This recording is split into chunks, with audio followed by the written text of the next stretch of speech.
Zack in Idaho, thanks for waiting. Hi. This call kind of relates to what Mitch was talking about. I called back last week about a call I made 2 weeks ago with Matt and Don. Are you okay, Zack, with the idea that the sun is a nuclear furnace relying on fusion and shouldn't have burned out by now? Are you all right with that? I am absolutely fine with that. Cool. Yeah. Okay, cool. I'd just like to double check. Let's get a baseline of where this call is likely to go. Okay, go ahead. Anyway, so when we were talking 2 weeks ago, we were talking about I started talking about faith, and it was kind of relabeled as a divine sense, and I'm fine with talking it in those terms. But I was trying to say that some sort of divine sense is a person would be rationally justified in believing in some sort of supernatural powers if they had some sort of divine sense of it.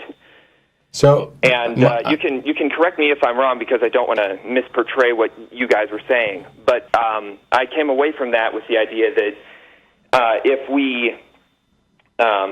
we only had that sense and we couldn't confirm it through either other senses or other people, then it's no different from a delusion or a hallucination. So if someone actually had a sensus divinatus, a divine sense, then I'm fine with the idea that they might be warranted in their belief.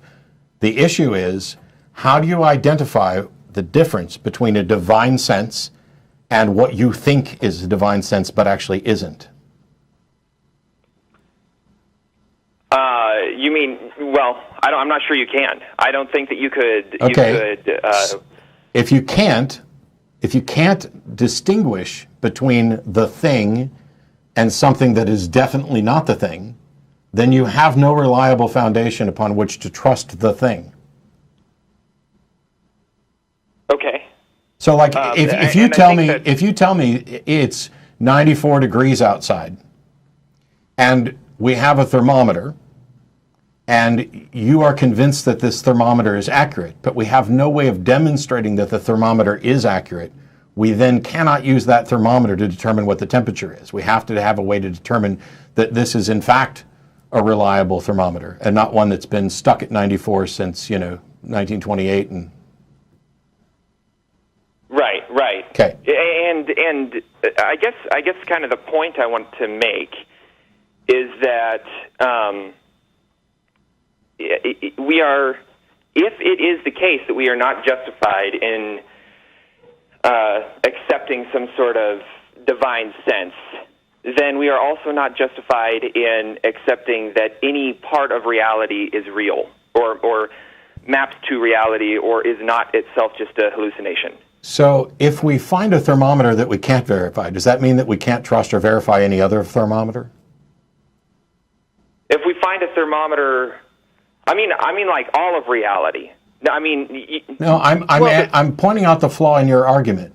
Your argument is that if we can't demonstrate that we have a divine sense, then we can't rely on any senses, and that's simply false. We can demonstrate the reliability of interactions. Now, it's true we can't overcome, as far as we can tell, the problem of hard solipsism. I can't demonstrate that the reality I experience is real in the ultimate. All I can say is that I'm experiencing it. So there's this internal consistency of apparently independent verification of things. Right. Yeah, right. But if you have, like, for example, there's a lot of different the fictional universes which have internal consistency and which bound together such that, the truth value of one claim has a high ability to say that another proposition about that same universe is also true. And we have that sort of network in our own universe from our own senses that kind of corroborate each other. But that doesn't mean that the whole thing you've changed the scope. Is real. So you changed the scope of this, because as soon as you declare that it's a fictional universe, you are asserting that we are able to identify that it's not real. And that is our ability to determine that a proposed universe might appear to be internally consistent to people within it, if there were people, but we have this external view that shows that it's fictional. You can't use that to then suggest that ours is fictional that we're experiencing. I'm not saying that it is fictional. I'm saying that we are not rationally justified any more than the people in those fictional universe would be rationally justified in accepting that their universe would be real. Okay, the people in the people either we are or we're not, and if we are, then we're also rationally justified in accepting some sort of divine sense. No, okay. The fact that people in a fictional universe might have a set of rules such that they could verify the reliability of a thermometer doesn't then mean that they can verify the reliability of any specific one or a divine sense. This idea, so there's a separate issue here of whether or not something is rationally justified, whether or not you have good reason to believe it. Once upon a time, given all the available information, it was rationally justified to believe that the sun went around the earth, even though it's ultimately false. That was the rational conclusion given the available information at the time. Okay. Okay? So you thought that, so by that, were people warranted in believing that it was true? Yes. That's what I'm getting at. Yes. Were people warranted in believing that it was true? Yes. Okay. But what you're warranted in believing true doesn't tell you whether or not it is true. Okay. Okay? Well, however... that's all we can get at, is whether or not we're warranted in believing something.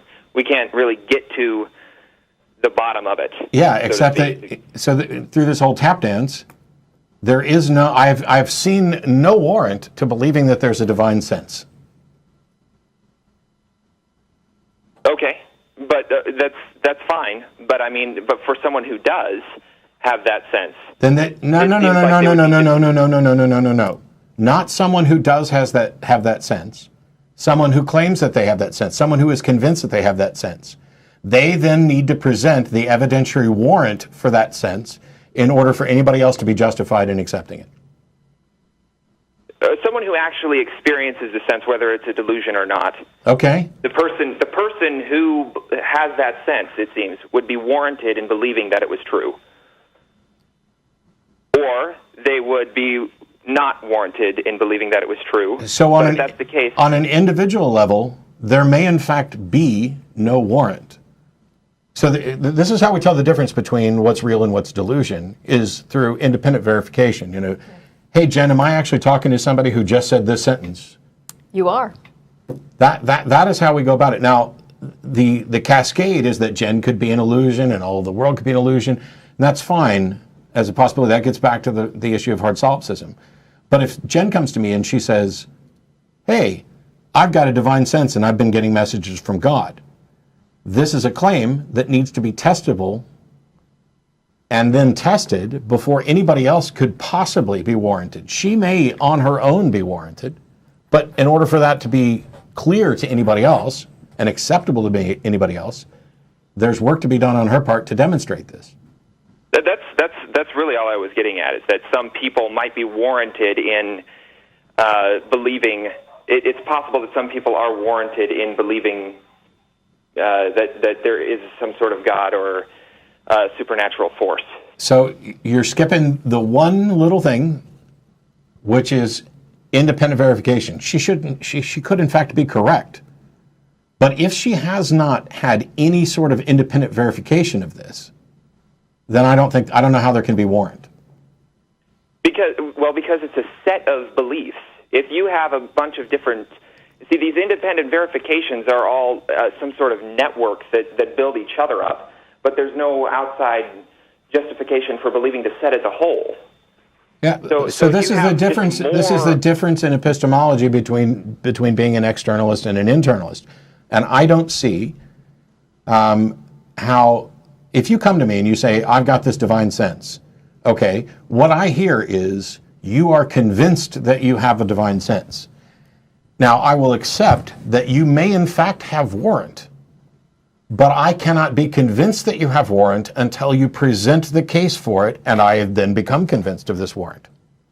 And if you don't ever offer this, or try to engage in some philosophical abstraction to show that you can't or shouldn't have to give justification for this, then I get to write it off as a delusion via null hypothesis.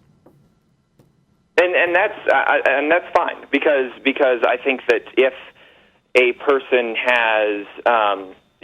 doesn't have that sense, then of course they would be justified in not believing it, and I fully accept that. So one of the things you have to go to from that point, and I'm sorry, I'm sure you're ready to chime in. I have just one little thing left.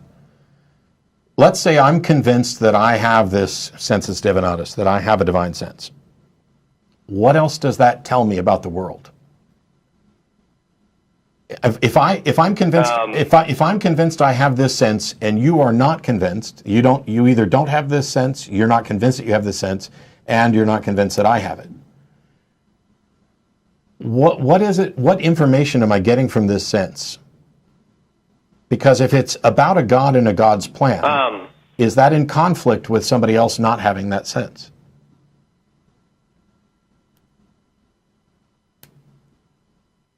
Is it in conflict with? Sure. Okay. Let me make this easy. I'll throw my Southern Baptist hat back on. I now, once again, for the sake of this argument, believe in God, and I am convinced that I have a divine sense, that I am getting information from God. Okay. If that information tells me that everybody has a divine sense, and you tell me that you don't, aren't we stuck? That's kind of an indication that the sense is wrong, because it's kind of self-contradictory at that point. Well, is it an indication that the sense is wrong? Hang on, Zack. Then either it's wrong or I would be lying. Correct. Those are the two options. Those are the two options. So how do you tell which one's correct? How do you tell whether my sense is wrong or you're lying? I'm not sure that a person can tell without some sort of. I don't think a person could tell at all. Yeah, I don't either. And this is why I'm happier to talk to you than I am to somebody like Cy Ten Bruggencate, because Cy is convinced that I do, in fact, not only believe in God, but know that God exists. This is from his sense. And so anytime I say that I don't believe this or I don't have this sense, he is convinced that I'm lying. And in that scenario, the only thing we've learned is that he's convinced he cannot possibly be wrong, and that there's no way for us to tell whether or not he's right. So what use is a sense in that scenario where there's a conflict? We can't resolve it. So what is it about the divine sense that you're trying to get to that you think has value other than just, like, for example, Zack, if you're convinced you have a divine sense and we can't test it, we can't demonstrate it, we can't seemingly investigate it, what is it about the divine sense that you find particularly useful?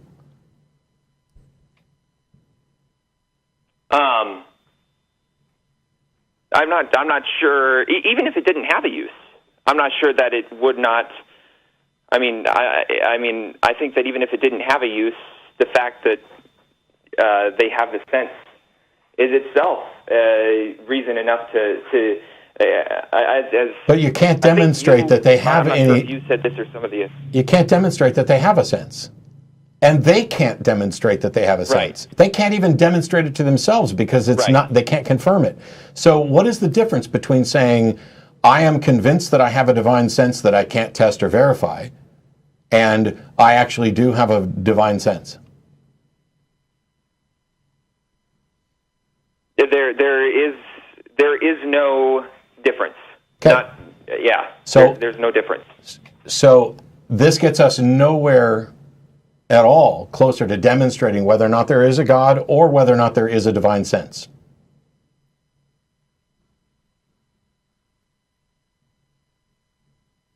I think that at the very least something. If you have a divine sense, it makes the idea that God exists much more plausible. Okay, and if I have a rabbit sense, that means that I find the idea that rabbits are sentient and magical much more plausible. The Easter Bunny is real. The Easter Bunny, there we go. Right. But there's a difference between having a sense and being. Go ahead. I was just going to say, if you actually had a sense that the Easter Bunny is real, then either it's a delusion, or the thing is that with the Easter Bunny is that you can kind of confirm that with your other senses.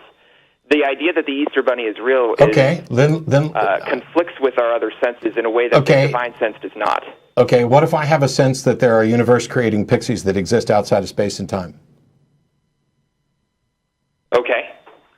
If you have a sense that that's the case, then you are just as warranted as a person who claims to have a divine sense, if you actually have an experience. Sure, but is it true? Like I say, we can't. Our basis for whether or not we can say it's true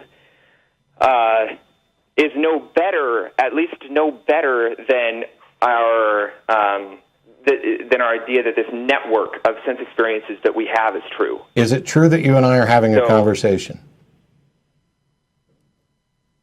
Well, it may be true. It might not be. Personally, I don't actually know that. Are you convinced that we're having a conversation? There's some part of me that is, but it's not really something that's based on logic. Then why would we keep talking? What you mean? Like, what's the point in the conversation if we? I mean, well, if you are so willing, to throw out the one thing that we would normally agree we have in common, which is a shared reality, if you are so willing to throw that out, why on earth would we have a conversation about things that you've already acknowledged you can't demonstrate? Because at this point, all you're doing is looking for, can I feel like I'm actually warranted in holding this belief, rather than whether or not the belief is likely to be true. Right. Okay. And can I feel like I'm not interested in trying to figure out whether or not I can feel justified in beliefs. I care whether or not I have good reason to think they are true or likely to be true. That is the primary focus. Right. And in order to prop up... And I agree with that, but I think... Okay, then why on earth... I just was going to say, and I agree with that, but... Sorry? Well, I'm not convinced that you do agree with it, because you are advocating for this idea that the impression that one has that they have a divine sense is itself warrant that they have a divine sense, which then becomes justification for a God, a belief in a God. Well, it's not quite like that. It's that the impression is as warranted. I take no... I'm not taking a position here on whether or not it's warranted. I'm saying that to the extent that it is warranted... That doesn't matter. What if it's warranted zero? The reality is true. No. Okay, so now you are flat out denying... You are stating that your impression that you have a divine sense is just as reliably warranted as any other fact about reality. Right. And yeah. Yes. You have allowed yourself to go so far down this rabbit hole that you are in fact equating things that even you have acknowledged are not equal. Because there are facts about reality which we can demonstrate internally and consistently with that. Which is why we went to the thermometers, which is why I asked whether or not we're having a conversation. These are facts about reality which we can test within the scope of it. They are fundamentally different from whether or not you actually have a divine sense. This is something that we already went through, so you don't get to put them on equal footing, just like you don't get to take any specific thermometer that you haven't been able to test and put it on equal footing with thermometers you have been able to test. Even if we live in a fictional universe, even if we live in a matrix, the fact that this thermometer, these thermometers over here, can be compared to a standard and verified to be reliable within this, and this other thermometer can't, means that they are different. So you don't get to say they're equally reliable.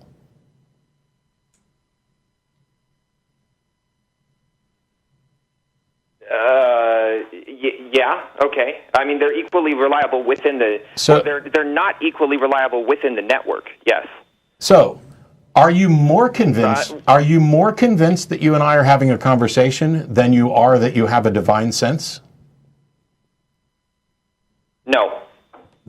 Okay, then I see no reason to continue. We don't have any warrant to say. I don't see any reason to continue because you're equating something which you acknowledge is not demonstrable, which is entirely subjective and personal, with something which is shared, which is testable. And so if you're not more convinced that you and I are having a conversation than you are about a sense which you can't demonstrate, not even to yourself, then there's no reason for us to have a conversation. But thanks. It strikes me that this divine sense of his is about as useful as the deist God. Yeah. And it makes just as much, I guess, difference either way. Yeah, the idea that there's a God that doesn't intervene in reality in any detectable way, yet they've detected the undetectable. Yeah. And what Zack is doing is affirming the unaffirmable. Right. Vouching for the reliability of that which he acknowledges cannot be vouched for its reliability. Yeah. This is the problem. So, and I know we went on that for a long time, and Zack's called him before. The sensus divinatus is this idea that theologians have tried to prop up because they recognize that they cannot present empirical evidence for a God, which is why they bounce back to faith. But yet they have this sense, and what they want to claim, which Zack didn't, to his credit, is that this sense is properly basic, that it doesn't need justification, that it is true and undeniable, absent any ability to confirm. And Zack wouldn't go down that route, and I'll credit him with that all day long, but he did manage to set himself up in this amazing state of cognitive dissonance where he was affirming that which he acknowledged couldn't be affirmed. Which we could test that. If he ever got a divine sense that he could, walk blindfolded across I-35 one day. I wouldn't actually test that. I'm not going to test things that actually put people in danger. So I don't recommend that he ever do that. But if that ever came upon him, we would probably intervene and prevent him from. And that raises that, the point that I tried to hit in the middle, which is this. Let's assume that Zack's correct and he has a divine sense. Mm-hmm. That divine sense is not giving him any useful information, because any useful information coming from the divine sense would be subject to testing, which would then affirm the reliability of the divine sense, which means even if he is getting a divine sense of God, it is providing him with absolutely nothing of any use. And if that's the case, why have we now wasted 2 phone calls on it? Yeah. If you think that God is talking to you, as one of our other callers did, talk to him and see if you can get a message about what God wants us to know. Yeah. And then call us back. We did this with a caller from Toronto last week. If you think God's giving you a message, if you have a divine sense, if you're convinced that you have a divine sense, come up with something that you gain from that divine sense, which is testable, sufficient to confirm that you have a divine sense. I got to be cautious about asking people to bring me messages from God, because somebody this week did. Oh, yeah? In an open letter from a Catholic, which I posted on Facebook. It's really long and obnoxious, and I don't recommend that you actually read it, because it's exactly what you would expect from conspiracy theorist thinking on somebody on the internet. But he added a postscript, because I had asked for people to tell me what they thought God wanted me to know. And the message from God was, and I'll paraphrase, and there's language. Like fuck. I'll just warn you in advance, I'm going to say fuck, because that's what he said. Actually, fucking. But I figured I should give warnings about language. The message from God was, it's one thing to disrespect God and his son. It's quite another thing to disrespect your own body. Stop eating so much, you fat fucking pig, you can barely breathe. Have you tried intermittent fasting? And I like this, because if in fact there was a God who gave him this message, then that God doesn't want me to talk to him or find this God at all. Yeah. That God's just a douche. But also his God doesn't seem to know that I've lost 35 pounds and am continuing on. It may take a little while. He also doesn't seem to know that I'm not going to respond positively to a being who decides to say, stop eating so much, you fat fucking pig.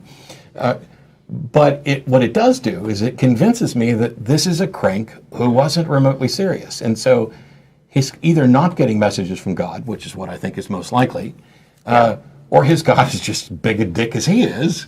Yeah. And so it becomes irrelevant. Because I find it amusing because how much I do or don't weigh has no bearing on whether or not I'm correct. Right.